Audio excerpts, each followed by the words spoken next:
Hi guys, welcome to the Citizen channel. I hope you're all staying safe and well. Please, if you are new to this channel, please push that subscribe button.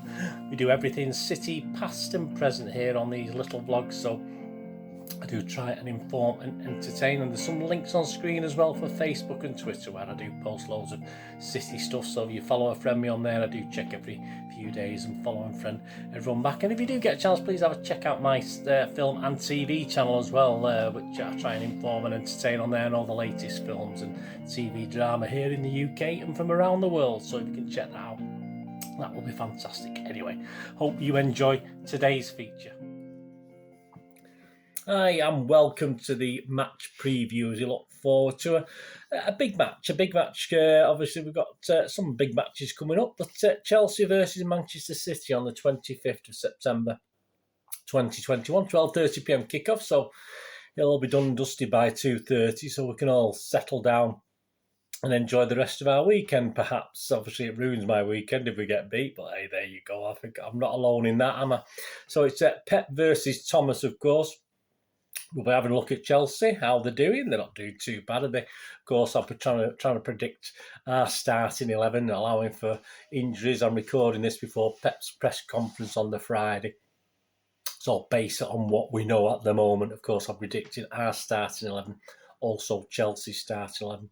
Match is being shown on BT Sport here in the UK. If you're not lucky enough to have a ticket to go down there and listen to those Cockneys going on about being champions of Europe and all this, I'm sure it'll be much fun, and banter will be had by everyone there. Of course, the full match replay will be on City Plus, normally from midnight, so let's hope it's worth a watching. Well, it's the reigning English champions versus the European champions. It has happened a few times over the years, but it is a fairly rare occurrence in English football history. Who's in charge for the game? Well, we've got the wonderful, fantastic, and I'm saying that tongue-in-cheek, Michael Oliver. Is Lionel, Stuart Burt and Simon Bennett. Fourth official, Andy Madeley. And VAR, we've got Darren England and his assistant, Dan Robotham. So there you go. They're the guys who are going to decide what's going to happen in this one. Of course, the previous league meeting, the last league meeting at the Bridge, came in January 3rd of January 2021, and it was a nice 3-1 win for City, wasn't it? We did sort of stroll into a 3-0 lead by half-time, thanks to Gundogan, Foden and KDB. I mean, despite Chelsea dominating possession, City doubled Chelsea's efforts on shots on target and were worthy winners on the day, no doubt about it. Only a stoppage time goal by Hudson-Odoi, injury time goal at the end of the game, made the score look a bit more respectable than it was overall. But, of course, a big but, isn't it? Let's face it, it is a big but. The two teams have met 3 times since then in the final weeks of last season. Chelsea won all 3, of course, which a couple perhaps understandable, one perhaps not so much. But, in my opinion, all 3 not understandable. But there you go. Of course, we lost the FA Cup semi-final, then a Premier League at the game at the Etihad, and of course we won't go into too much about the game in Portugal, will we? But so yeah, they'll be on a bit of a high, won't they, after that? Overall, our record at Stamford Bridge, though, in league games, we played 76, only won 16, so it's not great. Drawn 22, and we lost 38. So that's quite one of the probably worst records we've got at away ground in English football. We've scored 83 goals and conceded 125. Again, sort of very high on the score lines of goals conceded. Please have a look at my History Boy feature where I have a look back at the 1991 season and the visit of Howard Kendall's City at that time to the Bridge. So have a check that out if you get a chance on the History Boys. There'll be links on screen and below. Yeah, looking at the odds on the game, please, I don't condone gambling in any way, and please check out my little odds show as well, which I go into a bit more detail. For the league, it's pretty much neck and neck between us and Chelsea at the moment. Some you can get 15-8. It's probably the best price you can get on Chelsea now, to be honest with you.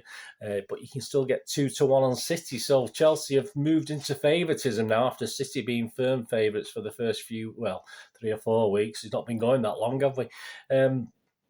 So that's quite interesting. That shows how close it is. And if you look at the match odds, just for the match on Saturday, Chelsea are 17-10 against the best price, and City are also 17-10 against the best price. So at least if you like a little fluff, there's a little bit more value on City with these sort of games. The draw, of course, is 9-4, so that's an interesting one as well. But as I said, please check out my more in-depth look. If you're interested in that at all, just check out my little odd show on Chelsea versus City. Right, Chelsea, how are they doing? Well, they sit top, don't they? Admittedly, only alphabetically at the moment. They've got the same exact goal difference to Liverpool, but they do stand 3 points ahead of us. So obviously, I don't need to tell you that they beat us. They'll be 6 points ahead. But hey, it's early days. We haven't played many, have we? It'll only be our 6th game of the season. They've played 5, of course, and won 4 and drawn 1. Yeah, the draw came at Anfield, of course. A backs-to-the-wall display, a gutty, gritty, Tuchel-inspired display, that one, with only 10 men, I think, for the second half. And that goal against Liverpool was the only one they conceded in the league so far. So confidence is high for the visit of City. As I said, winning the last 3 certainly wouldn't have done the confidence any harm. They've got fans in the stadium now as well, which will certainly help, which they didn't have last season when we beat them 3-1. But so I don't think they hold any real fear. They'll respect City, of course they will, but there's certainly no fear factor for Chelsea with City at the moment. If anything, it's the other way around, based on those last 3 matchups. And obviously, injury-wise, they're doing pretty well as well. I mean, they've only got Pulisic and Mendy, who have sort of been struggling, but I think Mendy might be ready to go back in goal, and say Pulisic is obviously on the borderline of being fit again. So Tuchel will more or less have all his key players to pick from. A much changed side last night, as I'm recording this, defeated Villa on penalties in the Carabao Cup, our cup, nobody else's cup. But they had to bring a couple of the top, sort of the better players on to try and win that game, which they didn't. It went to penalties and they won on penalties. But so, all right, not great, but okay, they're through to the next round, and that's fair enough. And all credit to Villa, they played very, very well. Who again, Villa didn't feel a strong team either, so it's hard. You can't really take too much from that. In the same way, we'll talk about City now, and obviously with our Carabao Cup game, I mean, we've only conceded 1 goal like Chelsea in the league, haven't we? In that very first opening day at Tottenham, although we've got slight problems in defence at the moment. A bit more on that in a moment. But unlike Chelsea, our confidence took a little bit of hit with our last home game against Southampton. It wasn't the greatest. We looked a bit tired. Pep admitted the players were tired mentally, not particularly physically. And that's a bit worrying, just 4 or 5 games into a new season, isn't it? And despite that nice 6-1 League Cup win midweek, obviously it doesn't really mean much, does it? Let's face it, I expect only a couple of those players who played on Tuesday night to feature in this Chelsea game. So we will be forced again to go with Diaz and Aki by the looks of it. I think Stones and Laporte are a little bit way off coming back yet. So we've got this partnership for the next 2 or 3 games probably before the international break. I don't think we'll see Laporte and Stones back unless we're being told fibs, who knows. But also add to that, we've got problems with Gundogan, Zinchenko and Rodri. As I said, I'm doing this before Pep's press conference. There may be better news on that, but as at this point in time, they are struggling. So Pep's forced into certain team choices, isn't he? To be honest, having a reduced squad can be a good thing in a way. It sort of concentrates his mind, concentrates his thoughts on this game with what he's got. So, he's not swapping and changing, if you like. So I think that would be good in a way, although obviously I would rather certainly have a full squad to pick from. And of course, for the team, Tuchel seems to have won the mind games quite recently with him, especially obviously in the Champions League final. Pep was trying to play mind games in the previous 2 games against him. Even in the semi-final in the FA Cup, I think Pep was trying to play some sort of game, and again with the Premier League game. But obviously, when it came to Champions League final, it backfired just a little bit. So there we go. What starting 11s? Here we go for Chelsea. A couple of interesting ones. Yeah, I mean, if Mendy is fit again, I'm sure he'll be back in to replace Kepa, although Kepa had an excellent game against Tottenham in the 3-0 win last week. I expect Christensen, Silva, Rudiger and Azpilicueta, Kovacic, Jorginho, Alonso, and then the other funny one, I think Mount or Kante, we're a bit perplexed at the moment. He keeps replacing one with the other. Obviously Kante did a great job when he came on in the last game, but obviously was dragged off in the Carabao Cup apparently for Mount. So I'm going to put Mount in there, but obviously Kanté sort of likes playing against City, doesn't he? Certainly has done the last couple of times anyway. So I wouldn't be surprised if Kanté's in there, but I will put Mount in. But as I say, I expect that it could possibly Kanté. And as I said, I've put Mendy in, although Kepa may appear if Mendy's not 100%. And then to finish off the 11, you've got Havertz and Lukaku, of course, who be interested to see how Lukaku goes against City. So that's a good team. There's nothing wrong with that team, is there? Let's be honest about it.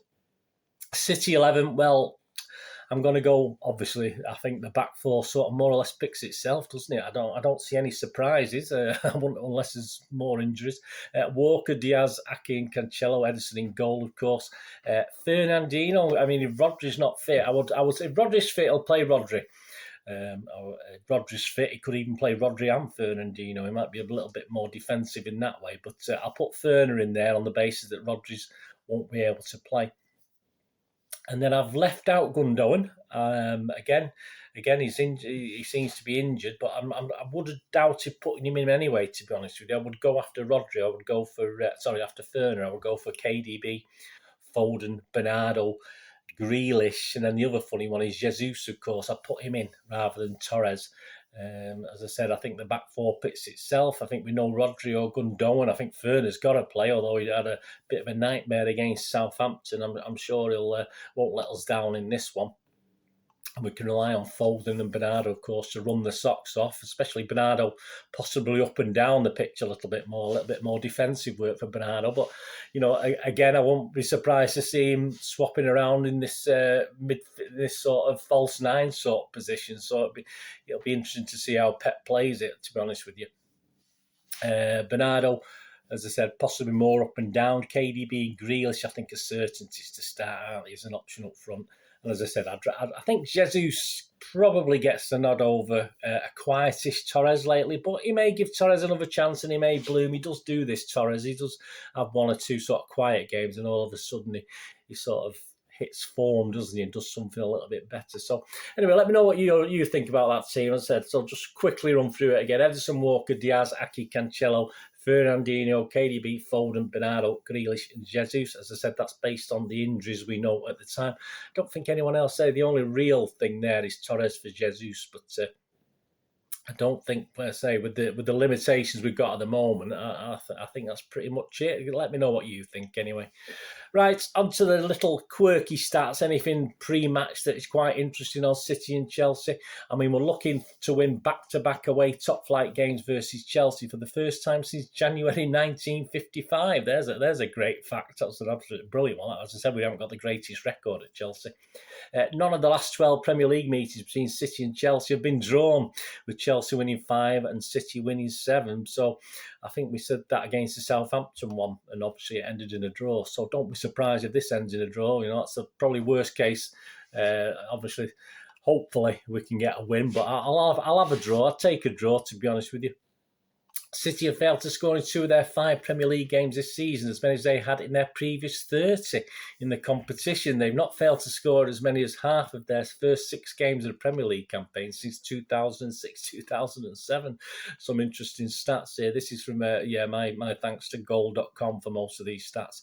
Excluded own goals, Chelsea have already had 10 different goal scorers in their 5 Premier League games this season. Only Arsenal in 2009-10 have played fewer games before reaching 10 different scorers in a single campaign in the competition. In his managerial career, City boss Pep has lost more games against Chelsea than he has versus any other opponent in all competitions. Well, the last 3 didn't help, did they? That's 8 times he's lost to Chelsea. Indeed, Chelsea could become the first team to win 4 consecutive matches against the Spaniards. Well, there's chances of that, isn't there? You never know. It is very, very possible. City's Kevin De Bruyne has scored in each of his last 3 Premier League appearances against Chelsea. Only Craig Bellamy against Newcastle between 2007 and 11 has scored in 4 consecutive games against a specific club they previously played for in this competition. So there you go. Some good little facts there to join us. Match day live to impart for you. Matchday layout, yeah, don't forget Matchday Live on City. I have no details of who's on it at the moment, but if you're into that thing and you want to have a listen to that, it starts an hour before kick-off, obviously on the City website, and bits at half-time and a little bit of stuff afterwards as well. And as I said, the whole match should be there to watch and re-watch again from midnight on Saturday evening. So there you go. So please tune back in for the full match report, of course, which should be going out Saturday tea time this week. I should have enough time. Obviously, things do crop up occasionally, but I do plan to get the full match report out for Saturday afternoon, Saturday evening. Let's hope it's good news, eh? And please don't forget to check out my little Chelsea History Boys feature and my Chelsea odds show. For all the games this season, there'll be 3 little shows to accompany all the games with my City present stuff, plus all, of course, the old City past stuff and various little news items I'll be doing as well. Now, if anything interesting appears, I'll do a quick sort of City news watch vlog as well. So keep your eyes out for them as well. So thank you. Give us that thumbs up. Press that notification button, and I hope you enjoy this little preview. Let me know your thoughts. As I said, let me know your teams, any ideas, what you think the next 3 games will mean to us, and what will happen. That'll be very interesting to say the least, won't it? Let's hope it's a happy conclusion, or at least a reasonable conclusion. I think it was Andy Morrison predicted 3 draws now coming up these next 3 games, but we'll see. He had Southampton down as a win and Wycombe as a win, so obviously he's only been 50% correct at the moment. But would you take 3 draws in the next 3 games? I won't mind 1 or 2 draws and a win, but certainly a loss would not surprise me. But hey, fingers crossed. Come on, City. Anyway, thanks for watching. What we're going to do the rest of the day, have a great one. Look after yourselves, look after your friends, look after your families. More important, let's all look after each other. So we'll meet here again on the Citizen channel. Perhaps have a flick across, please.